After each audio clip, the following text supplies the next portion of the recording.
Hi, I'm Bryan from Trellis at the Heathman Hotel in Kirkland, Washington. We're here today to show you how to purge clams. So what I'm going to use today are Manila clams. These are a medium and a small size Manila clams. We're going to take them, we're going to put them in ice water.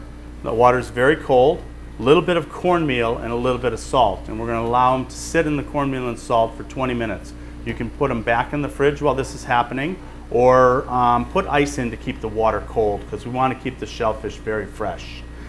You can always tell when you're buying shellfish if it's open when you buy it, and you squeeze the shell. If it doesn't close, then the fish itself is not fresh.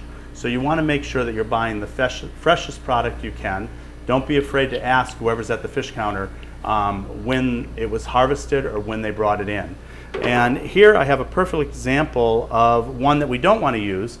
This shell is cracked, so any of your mussels or clams that are cracked you want to discard before we start cooking. Potentially they could have an off flavor or even be filled with sand. The reason we're purging is to bring the sand out from the clams themselves. So I'm going to take our clams, I'm going to put them in the ice cold water. I'm going to put in a little salt,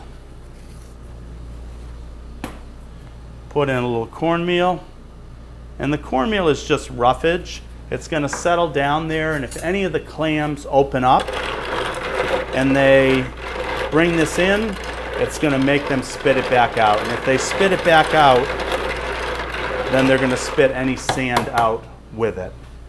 So we're going to leave this sit in the ice cold water for 20 minutes, and then we're ready to cook. Clams are really beautiful in clam chowder, steamed clams, and you can even eat clams with a little, when they pop open, you can then put a little relish on them and a little vinaigrette and eat them on the half shell. So I think we're going to let these sit and we're ready to cook. Bryan from Trellis at the Heathman Hotel in Kirkland, Washington.